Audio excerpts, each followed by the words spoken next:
Hello and welcome, I'm Fahd Husain. Pakistan today stands at the center of the world, not reacting, not observing, leading.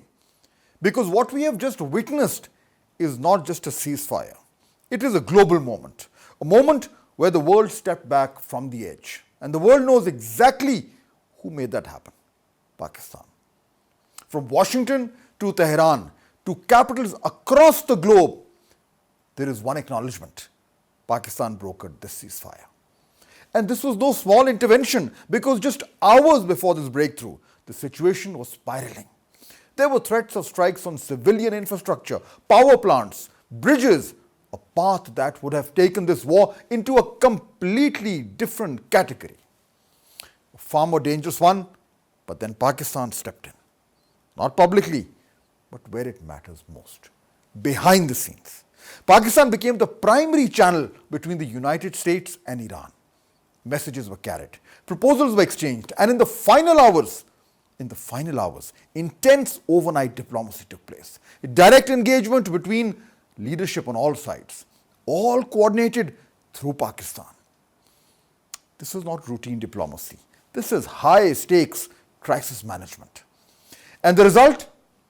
A 2-week ceasefire, agreed by the United States, accepted by Iran, acknowledged globally. The ceasefire includes immediate halt in hostilities, opening of the Straits of Hormuz, a structured pathway to negotiations, and most importantly, time to step back, time to talk, time to prevent something much bigger. And it all started with this tweet from Prime Minister Shehbaz Sharif. He said, "With the greatest humility, I am pleased to announce that the Islamic Republic of Iran and the United States of America, along with their allies, have agreed to an immediate ceasefire everywhere, including Lebanon and elsewhere, effective immediately." This was the breakthrough that the world was waiting for. Every single country, every single person was waiting for this declaration, and it came from Prime Minister Shehbaz Sharif. This was followed, of course, by an acknowledgement by the President of the United States, and he mentioned very clearly in his announcement, based on conversations with Prime Minister Shehbaz Sharif and Field Marshal Asim Munir of Pakistan, and wherein they requested that I hold of the destructive force being sent tonight to Iran, and subject to the Islamic Republic of Iran agreeing to the complete, immediate and safe opening of the Straits of Hormuz, I agree to suspend the bombing and attack of Iran for a period of 2 weeks. So this was the final declaration of ceasefire, not peace, but ceasefire, as a result of which, till now, we have had these messages of congratulations from across the world. Every single one of them is acknowledging the important, decisive and significant role that Pakistan played, from Saudi Arabia to Australia to New Zealand to Kazakhstan to Malaysia, where Prime Minister Anwar Ibrahim says, "I once again extend our sincere congratulations and deep appreciation to Pakistan and Prime Minister Shehbaz Sharif." Then, of course, from Germany and from EU, which says, "I thank Pakistan for its mediation." Also from Ukraine and United States, United Nations, where it says he expressed sincere appreciation for the efforts of Pakistan. So we've got congratulations coming from all over the world, as a result of which a direct impact on prices that matter. Oil price gone down in the last 24 hours by almost $17 and around 15% in terms of their percentage price. Of course, the market's reacting very positively, and now generally the perception is, the belief is, the analysis is that oil, if this ceasefire holds, which we all hope it does, that these prices are going to come down even more. So now, let's be very clear. This did not happen by chance. This happened because Pakistan had the access and the trust. Prime Minister Shehbaz Sharif, Field Marshal Asim Munir, Foreign Minister Ishaq Dar, working in coordination, engaging every side, maintaining credibility with all. And that is exactly why Pakistan succeeded where others could not. Because no other country was in a position to talk to everyone, to Washington, to Tehran, to regional powers simultaneously. That combination is rare. And in this moment, it proved decisive. Even President Donald Trump acknowledged Pakistan's role. He thanked the Prime Minister of Pakistan. He acknowledged the leadership, and that matters. Because in global politics, recognition follows relevance. And today, Pakistan is relevant more than it has been in years. Because what we are seeing here is not just diplomacy, it is positioning. Pakistan has positioned itself as the bridge, the channel, the facilitator, and now the venue. Yes, the venue, because the next phase moves right here to Islamabad. Talks are scheduled here this coming Friday. Direct engagement, face to face, for the first time in this conflict. Think about that. The world's most consequential negotiations happening right here in Pakistan. That is not just success. That is an elevation. That is a country rising on the global stage. And now, what will these talks focus on? Iran's framework is already on the table.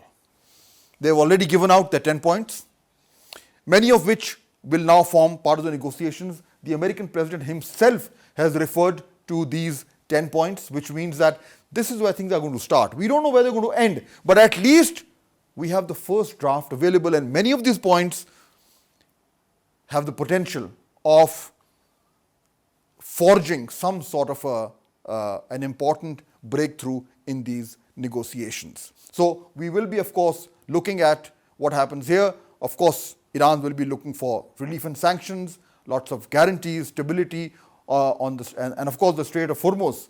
There are already signals, by the way, when we talk about Strait of Hormuz, of how things may be changing. This is the latest satellite map of the traffic at the Strait of Hormuz. Right now, as you can see, there isn't none, but very soon, we are going to start seeing all these ships right here and these tankers right here.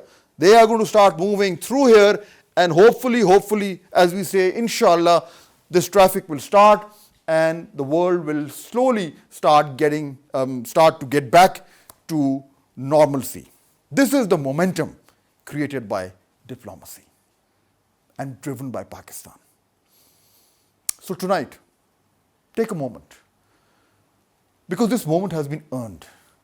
Pakistan has delivered. Pakistan has led. Pakistan is rising. And now, before we close, allow me to say something directly. And I say this directly to those who live across our eastern border, to the Indians in their studios, to their shouting anchors, to their self-declared experts. For weeks, we have heard you. The noise, the arrogance, the obsession with Pakistan. Prime time after prime time. A full-blown circus.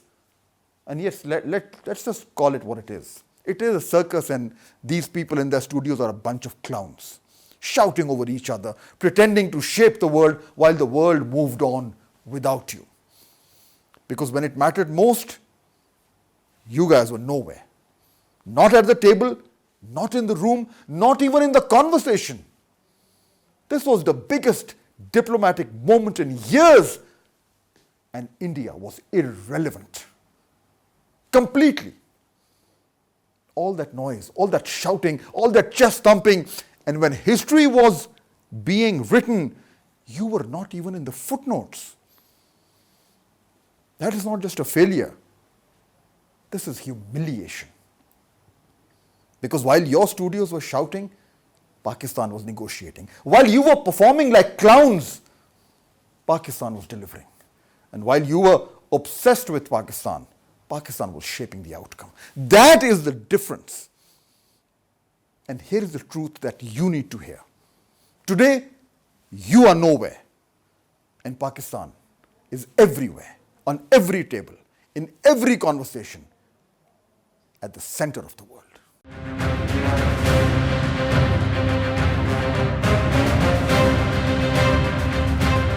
To talk about this, we are joined now by Mr. Ali Ahmadi. He's an executive fellow at the Geneva Center for Security Policy. He's a scholar of economic statecraft and sanctions policy. He studies the intersection of national security and global economic affairs and the growing use of sanctions in the context of world politics.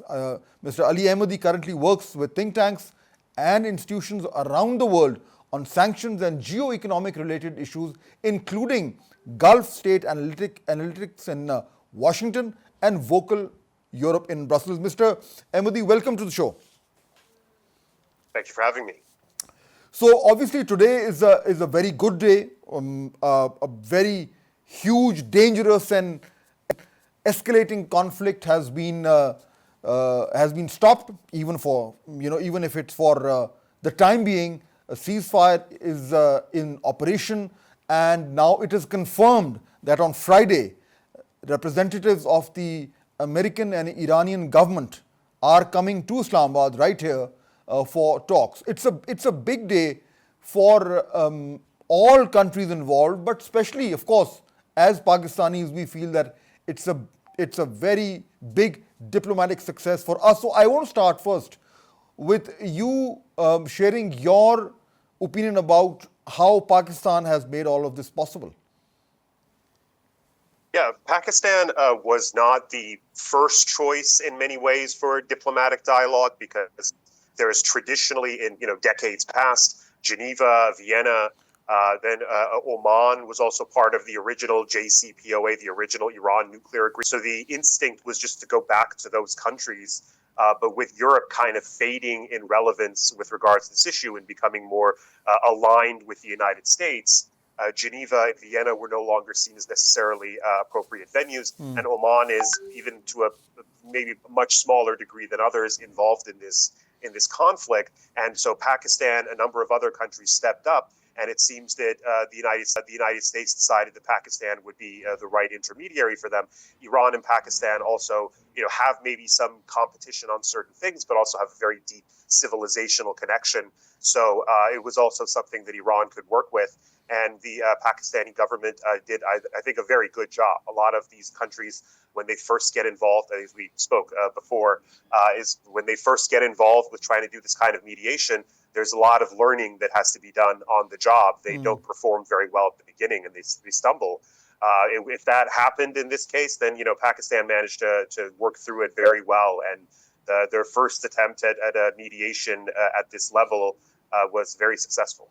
And obviously, we will reap some diplomatic dividends out of this. But right now, the most important thing is that this ceasefire translates into something durable, which is why the Friday talks are so important. So obviously, we all feel that we should keep our expectations low, but the basic minimum thing that we are all, and I'm sure you'll agree with me, the basic minimum thing that we are looking out of these talks is some sort of an agreement which ensures that the countries don't go back to fighting. So when you're looking at the talks that will happen on Friday, what are some of the key things you think that would be on the table where there could actually be some commonality between Iran and the US, and representatives could get up and go back to their capitals with something in hand?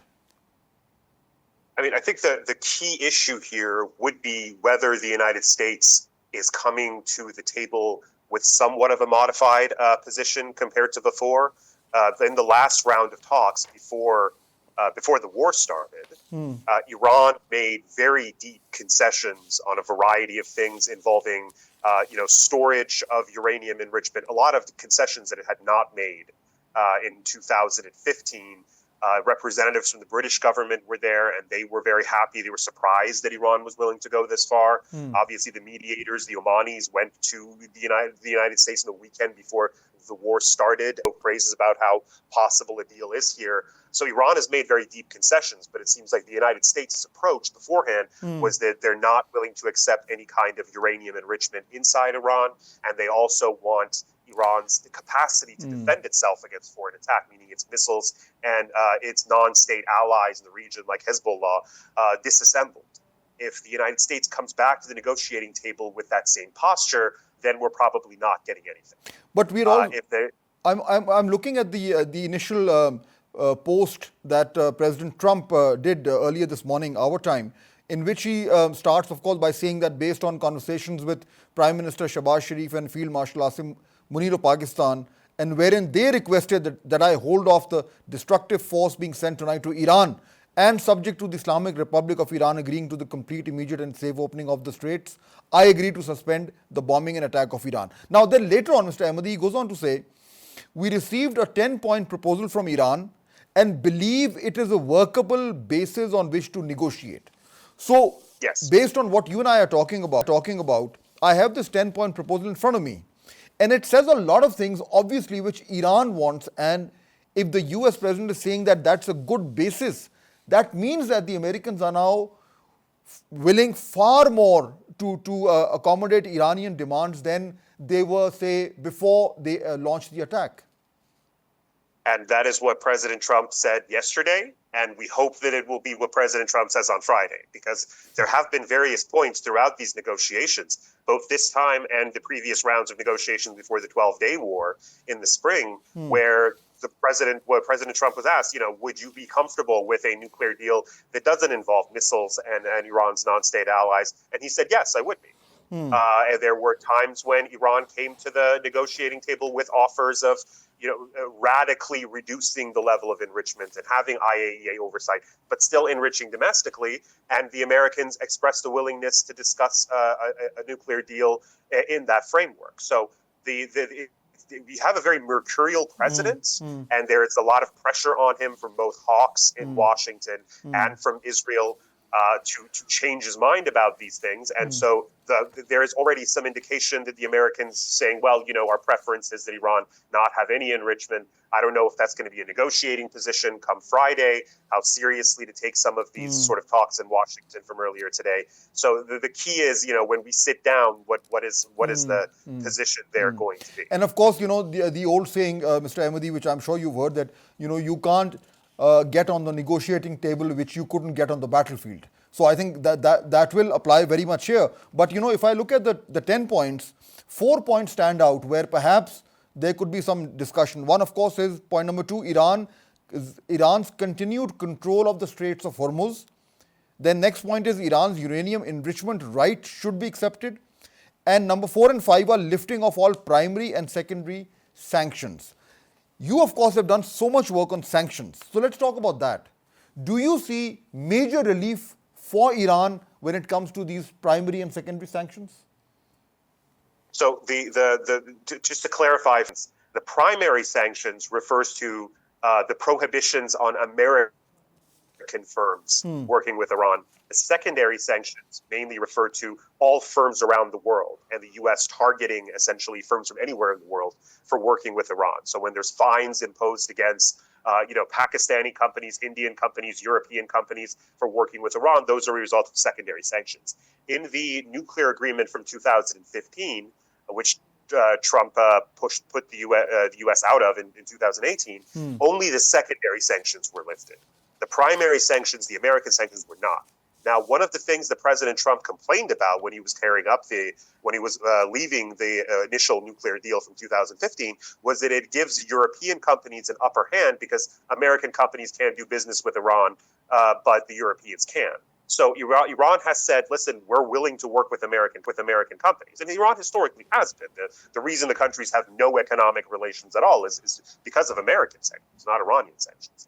But so how much of that is going to be delivered? This is obviously, a negotiating position. Lifting of secondary sanctions is going to be necessary in the context of any actual nuclear deal where Iran agrees to keep its domestic enrichment to an absolute minimum, have a massive IAEA oversight, agree to stockpiling limitations and all of these different things that it put back on the table before. In terms of the Strait of Hormuz, Iran has been clear that it needs compensation for the war that has been imposed on it. Now, that compensation, Iranian officials have hinted, and it's hard to get a very clear sense, but Iranian officials have hinted that compensation can come in various forms. It can come in the form of America writing Iran a check. It can come in the form of Iran controlling the Strait of Hormuz and charging the toll for ships leaving the Strait of Hormuz, or it could come in the form of sanctions relief. Now, this is a new point of leverage that Iran didn't have before. So perhaps Iran might want to ask for certain sweeteners on the sanctions relief. There's certain things that the U.S. can do regarding banking regulation that would make business with Iran easier that it didn't do in 2015. But Iran, I don't think most of Iran's leadership is necessarily insistent on maintaining the toll booth on the Strait. But even if there is some relief in terms of the sanctions on Iran, that could change the economic the prospects of Iran in a major way. And also, Mr. Ahmadi, of course, I'll bring in the Pakistani context, because if there is space for normal trade and economic cooperation between two neighbors, Iran and Pakistan, that means a benefit for not just these two countries, but the whole region, and specifically when it comes to energy, because as you know very well, Pakistan, one of the major problems that we have here in Pakistan is the issue of energy. And if this sanctions relief means that Pakistan can, for example, continue with the pipeline project which was suspended, or other, for example, electricity, gas, other energy projects, that could be a win-win. So do you think as a result of these talks and in the larger global context, these kinds of reliefs could end up benefiting Pakistan specifically, because we've played a very important role, but otherwise generally the whole region? Yes, absolutely. I mean, one of the problems in the Middle East region, in the sort of greater Middle East region, even countries in Central Asia, and you have so much of the region is under a very heavy barrage of American sanctions on a regular basis. Even countries like Iraq are heavily affected by it. Obviously, Syria, the sanctions have been lifted, but it's still taking some time. With regards to the Iranian economy, I mean, there is an extraordinary amount of economic potential in Iran because of its vast population, educated population. It's a vast industry that can be built on top of. There's basically a small, underfunded, under-resourced version of every industry under the sun, pharmaceuticals, tech, and oil, and all of that. And so if Iran has access to capital and technology from outside of Iran, and even if Europe is not going to be involved and whatnot, that's fine. If only China, the Asian countries, Pakistan, India, the Southeast Asian countries, if only they're involved, frankly, that could lead to a massive economic boom in Iran that would create it would have a lot of spillover into the region, have a tremendous amount of positive impact for Pakistan's western regions in particular, because of the trade in that area. And yeah, from an energy perspective, obviously Pakistan has had a lot of unfortunate problems, a lot of insecurity that came to it whenever you have these shocks, especially I remember in the context of the Russia conflict. That energy shock really affected Pakistan very badly. But if Iran and Pakistan can have a significant energy relationship, and that's possible through gas, possible through electricity, Iran can massively boost its electricity output, which I'm sure would be, provide a tremendous amount of energy security for Pakistan. That would be a huge win for Pakistan as well, and really for the whole region. Absolutely. Mr. Ahmadi, I know normally there's a very traditional question, well, what could go wrong? I'm not going to ask you that question, because I think today is a day where we should be looking at what can go right. So finally, before we close our conversation today, I would like you to speak a little bit more about the role that Pakistan has played. I know that it is being appreciated everywhere, except for a few countries that we know of on our eastern side, which we, of course, we knew that would happen. So I'm going to let that slide for now. But otherwise, as a country who's now right bang in the center of this, can you think of specific beneficial spin-offs that could or should come Pakistan's way? Sure, absolutely. I mean, I think that we spoke a little bit about the economic dimension of this, but one thing that has to be really appreciated about this is that Pakistan was essentially leading a group of mediator countries that involved Egypt, that involved Turkey, that would certainly, to some extent, involve Saudi Arabia, though their involvement I'm not necessarily sure about, involved Oman, and also involved China. I mean, this has been an Asian endeavor, top to bottom. The Europeans were not involved in this basically at all.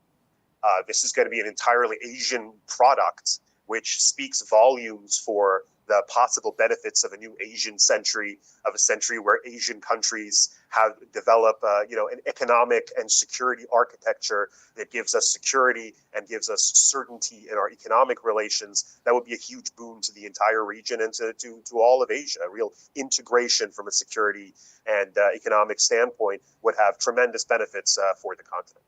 Mr. Ali Ahmadi, thank you very much for joining us and sharing your analysis.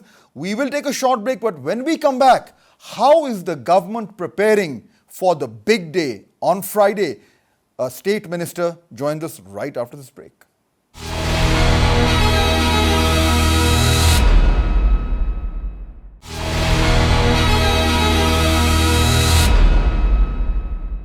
So like it's a special day for all of Pakistan, it is also a very important day for the government, as I've already mentioned, for the Prime Minister, for the Field Marshal, of course, for the Foreign Minister, Deputy Prime Minister, who've done a remarkable job in bringing Pakistan to a level where the entire world is today congratulating us. So to find out the environment today in the government, and to also talk a little bit about what we can expect on Friday when the world comes to Pakistan. I'm joined by Minister of State for Law and Justice, Barrister Akil Malik, who is of course known for his expertise in constitutional law and international legal frameworks, and is also one of the most articulate spokesmen of the government. Barrister Akil, welcome to our show.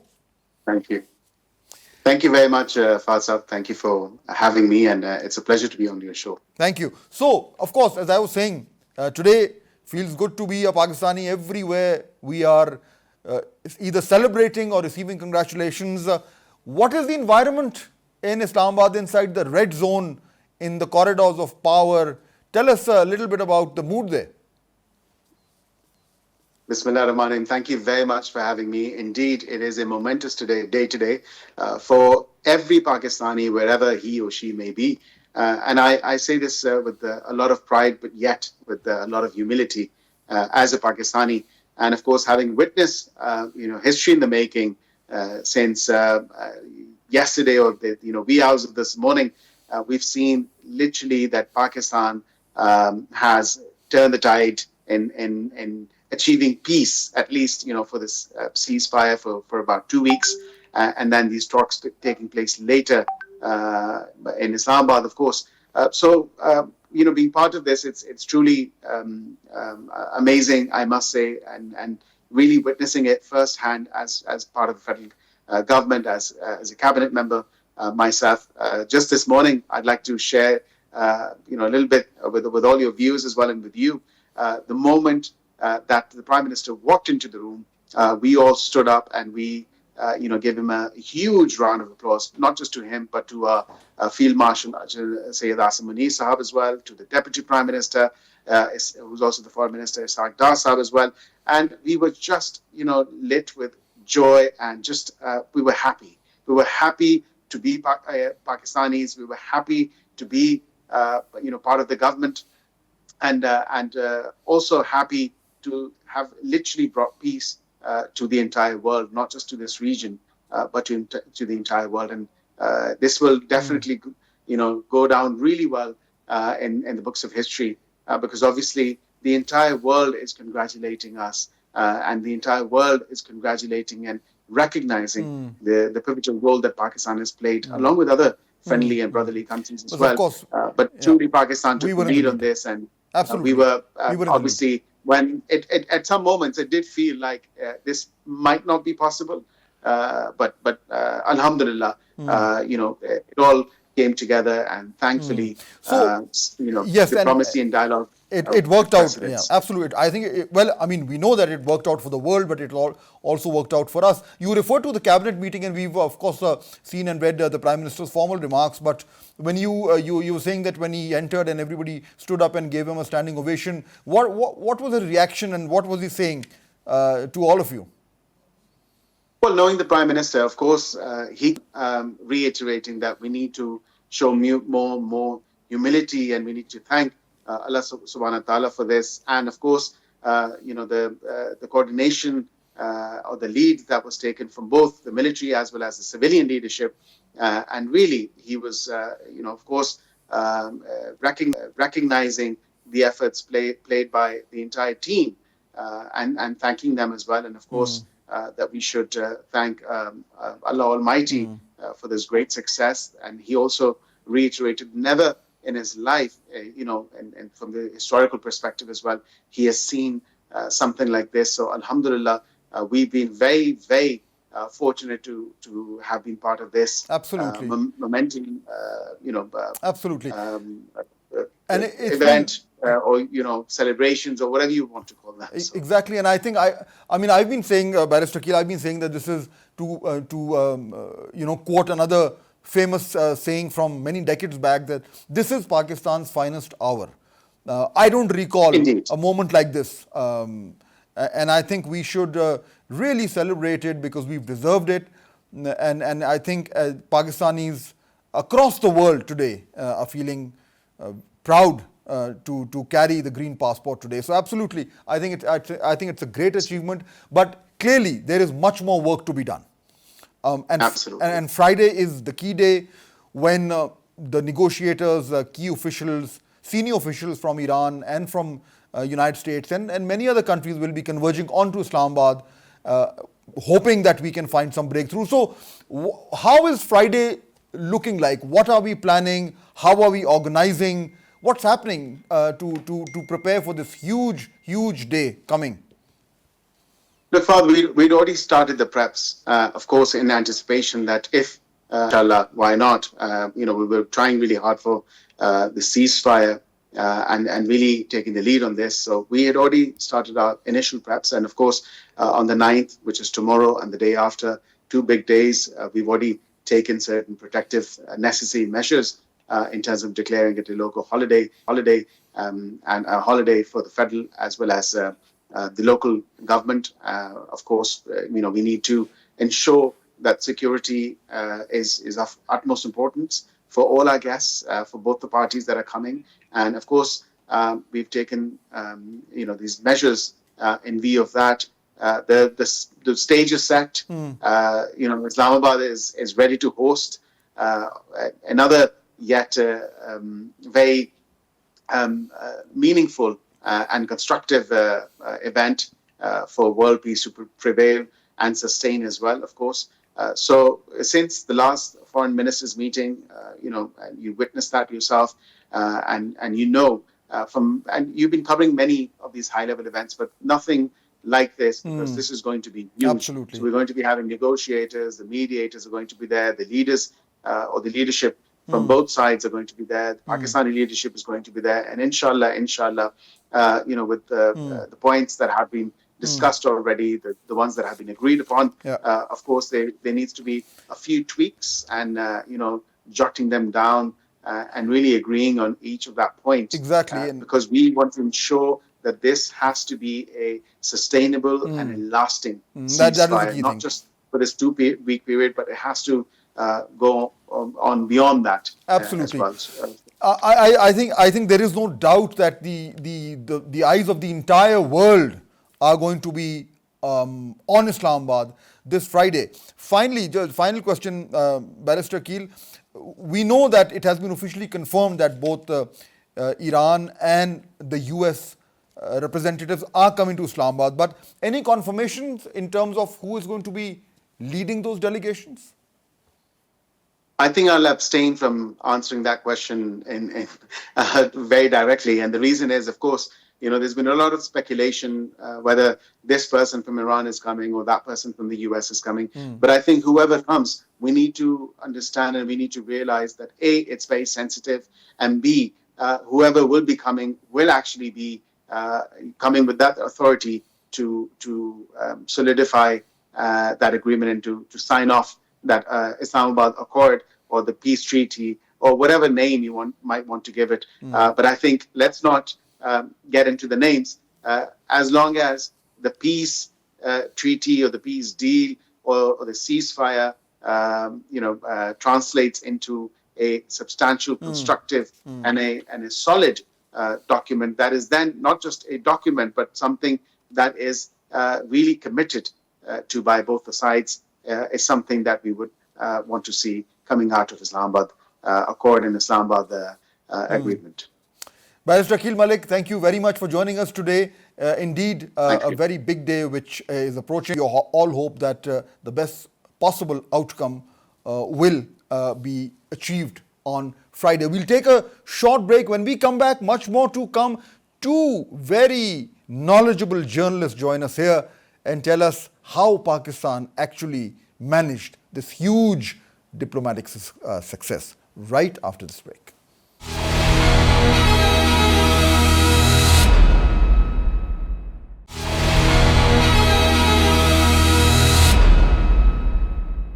So, of course, the big story is the ceasefire, but for us, even a bigger story is Pakistan's role in making that ceasefire happen. Today, Pakistan is in many ways on top of the world, and it's a good feeling. We should enjoy it because our country actually deserves it. The way that we have actually managed to stop this conflict, which could have escalated to a level where we can't even imagine. So, a great job, Pakistan, and of course, the challenge is now that this ceasefire translates into something more durable. Let's have a detailed conversation on where things could go from here. I'm joined by two of my colleagues. They've been looking at the story very closely, reporting on it also. Komal is my first guest, Pakistan's well-known anchor and journalist. And I always emphasize the word journalist because not all anchors are journalists in Pakistan. Apsa is one of them, who's a solid journalist. So, Apsa, welcome. Thank you. And also, welcome to our show and our channel for the first time. Thank you so much. And congratulations to you for starting this show. Thank you. Congratulations to us, because my other guest is my colleague Kamran Yusuf, who is also an anchor at our channel and, of course, write for the Express Tribune, has been covering the story very closely and has, in fact, been quoted all over the world for his reporting. So, Kamran, welcome and actually well done for an amazing job that you've done. Thank you so much. Good to have you. Thank you so much. Apsa, feels good today? Absolutely, absolutely. Every Pakistani, I think, has been looking at these developments very closely. Yeah. And I was actually also watching these social media posts also, because now, I mean, public pulse can be also seen through the social media. So some of the Pakistanis are kind of showing off their Pakistani passports on international media. So definitely, I think all Pakistanis here and abroad are feeling very proud of the role Pakistan has played. Absolutely. And you must also be enjoying the memes that are all over the place where people are celebrating Pakistan, and I'm specifically having fun at the expense of one of our neighbors on the east side, which now is sulking and is irrelevant and is not at all happy. Absolutely, absolutely. Pakistan is in the headlines for all the right reasons. And I think in the past, we have only seen Pakistan in bad headlines internationally about security, terrorism and all of that. And I think this is one thing that Pakistani experts have been focusing on as well, that we need to show the world the soft power of Pakistan. So Pakistan today is being highlighted as a peacemaker in the region. I think this is something that the Pakistanis are really happy about, and this definitely changes the perceptions about Pakistan that were built by India especially and their lobbies abroad. So, Kamran, of course, you know, a good day to be a Pakistani today, and I think our leadership has done very well. They kept this entire process very closely guarded for understandable reasons. You can't have, as somebody very rightly said, that the very fact that there weren't too many leaks meant that something solid was going on. So I think that was important. But you've been covering it so closely. Was it touch and go at the end? I think first of all, you know, as a journalist, usually we need to control our emotions, but as a Pakistani, certainly it is a proud moment because I believe, you know, since I started journalism or read history, I don't think so that there was one instance where Pakistan is mentioned across the world in a positive way. I don't think so. I cannot recall any instance before. Of course, that we do hear stories of like Pakistan, you know, helping US and China, you know, rapprochement, all those things. But this is, I think, something special. Yes. And the second thing, of course, that how Pakistan handled this entire process, again, you know, staggering and remarkable. I think all the stories or the leaks that were coming from usually Washington and Tel Aviv, but Pakistan, on the other hand, as a true mediator or a facilitator, really, I think, played very well. I think because if there were premature leaks or another good thing about how Pakistan really handled this, usually previously we saw that even if we were not playing any role of a mediator or a facilitator, our previous experiences that we usually boast our role. But this time, actually, these things were coming from the outside. Yeah. Our leadership was not claiming. They were very reluctant. Even I tried my level best, all the contacts that I had, they were very reluctant to share those information. They were saying, look, that we are only, offering our good offices, we are facilitators. They were even reluctant to call themselves as mediators. Yeah. So that is again a different, I think, story, that we were not boasting our role. This means that we meant business. Yeah, Acknowledge exactly. that. And I think I agree with you. I mean, at least in my lifetime, and since I'm far older than both of you, I can say that I can't recall of the kind of global success that Pakistan is having today or has had today before that. And it's actually, it's really, as you said, that it's a day to feel good about it. Tomorrow is going to be another day. Yeah. Friday will be another day, and there are so many upsides, there are so many other challenges which remain. When Americans and the Iranians come here, it's a difficult negotiation, definitely. And we don't know where it could go. But regardless of where it goes, the dividends that we have reaped today will remain with us.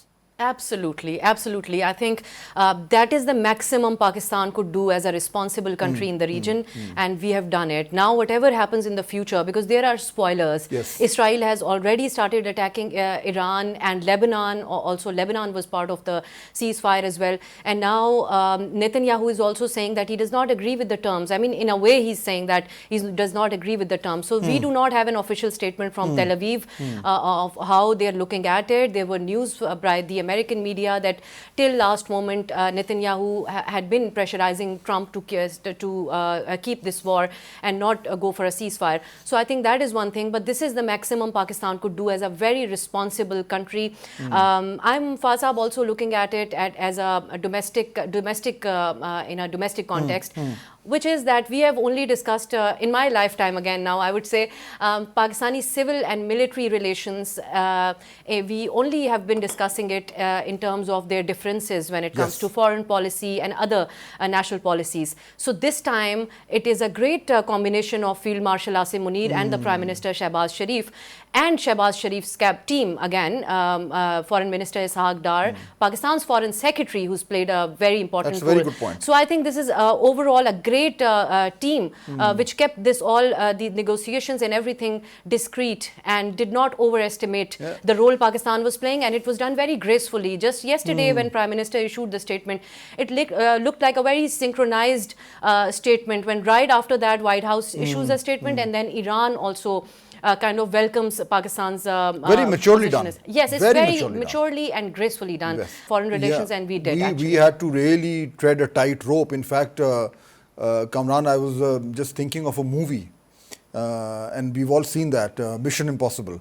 And in one of the movies, I forget which one, Anthony Hopkins was there, and he turns to Tom Cruise's character and he says, it's not mission difficult, it's mission impossible.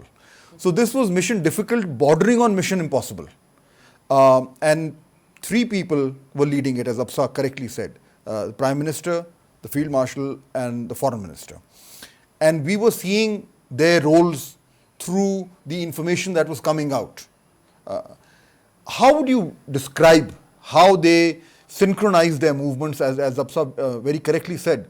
There was coordination, there was synchronization, there was civil-military relationship, which is always a negative. It's a great point, which was, completely turned into an advantage. So the relationship between these three important people, how did it play out in the final result that is in front of us?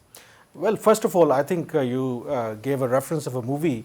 I think whatever has unfolded and unfolding, it's, I think, unreal. Given the fact that just a few years back, if anyone bet on this thing that Pakistan would be playing a peacemaker and in a way averting a potential third world war, I think it could be a good TV script. Even if it was a TV script, I think few people would believe, because you had to some connection with the reality. I think how Pakistan played here, I think there were multiple channels. One that we have seen on the face of it, leading by Prime Minister Shehbaz Sharif, reaching out to relevant parties, then a Deputy Prime Minister and Foreign Minister. But I think far more important channel that was going on, that was at the level of intelligence and the military. I think the advantage that Pakistan had, that we had this unique position. We maintained quite close relationship with the United States. Again, we had quite close ties with Iran, and actually since the last Iran-Israel conflict, we did have difficult relationship with Iran in the past, but I think the positive role that previously we played, that played a huge role in removing those trust issues. One thing that we can't wait for, Afsar, on this very special day, is to make fun of those who always look down upon us. And I don't know whether you would like to do that, but I would, when I look at Indian people, journalists sitting in their studios like this, I call them clowns, because they do a lot of comedy. Today, India is irrelevant. And even if you look at their own social media, a bulk of them are either grudgingly saying that yes, Pakistan has done very well, or they are cursing their own government for their bad foreign policy and where they've ended up. So I know today is a special day. We are talking about serious things, but I think I just have to tell you how I'm deriving a lot of satisfaction seeing the meltdown on Indian social media, and the fact that the hubris and arrogance that they have displayed over the years is now collapsing like their FLs. Absolutely. I think arrogance is the right word you just used. I think this meltdown on Indian media is continuing since last year when Pakistan won a war against them. And this is the Indian media and their diplomats who have been saying that Pakistan is now irrelevant after, especially when the US forces left Afghanistan. So, and we saw a patch of where Pakistan was not engaged by the US during the former government time, and it was a talk of the town that Biden is not calling us. But, and it was also a question when Trump was taking charge again, that how Trump will see this leadership in Pakistan. So this is all very, again, very surprising for the Indians, and I'm seeing that meltdown on their television channels. And are you having fun seeing that? Absolutely. I think they kind of have always, they were seen as, they do not have the credibility after the India-Pakistan war, as they've been exaggerating the state narrative, and Pakistani media stood out at that point also as way more professional. So I think this also was a coordination between the state-kept Pakistani media updated, and they were going for the fake news and the propaganda. So yeah, it's understandable, but yeah, they're also naysayers locally. People with their political point of view are also trying to not accept it as a win for Pakistan. So there'll always be people like that. But yes, in Pakistan and in generally abroad, I've seen some comments by senior Indian journalists who are calling it a big Pakistani diplomatic win. I must quote one Wall Street Journal reporter, Sadanand Dhumi. I just saw his social media Twitter message where he says this is a big diplomatic win for Pakistan and a lot of isolation for India. Jay Shankar, the foreign minister of India, he many times he's been saying that India has this speciality of balancing their relations with all these countries. So after how Trump kind of took them with their relations with Russia, this I think is the second time when he's proven absolutely wrong, and we've seen his frustration through his comments. Absolutely. Kamran, last 30 seconds, what do you see happening on Friday? What are the preparations? What is the government planning? How will Friday pan out? Well, already there are signs that high-level delegations are coming to Islamabad because security is being tightened here, and we have to understand that obviously this is not the first time that Iran and the US are talking to each other. Previously, they held negotiations, but this time at the senior level, we are given to understand that the Iranian parliamentary speaker, who is very influential figure within the Iranian setup, is coming to Pakistan, then the US Vice President J.D. Vance. So my own understanding is, of course, that both these will not stay here in Islamabad for a week, or they will be here for a day or two. So I think while as we speak, I'm sure that there must have been some work is already underway. Absolutely. And the hope is by the time they meet, most of the homework is already done. Yeah. So they somehow reach some kind of a deal, and we may have a chance to Or celebrate at least more. the beginning of a deal. Beginning if of a not deal. the final So- document, at least so the this beginning is a of a serious, and he was in Hungary, the US Vice President, and he said that President Trump told me and the other team that you enter in those negotiations with good faith. Yes, so that's we a are good thing. entering the negotiations with good faith. Which is a good so if thing. Iran responds, we are definitely going to sign. Great. Just one thing to conclude what I was saying. I think with all the celebrations and happiness that we naturally have today, we also have to think how Pakistan can use this limelight for our own economic absolutely. advantage. That is one thing we have to Absolutely. look at this point. And again, the bigger question, if a long-term peace can be achieved, or the spoilers will try to affect this process. So these are the two questions that we are looking Absolutely, at this very point. important. Thank you very much, both of you, for joining us. That's the full frame for tonight. We'll see you tomorrow.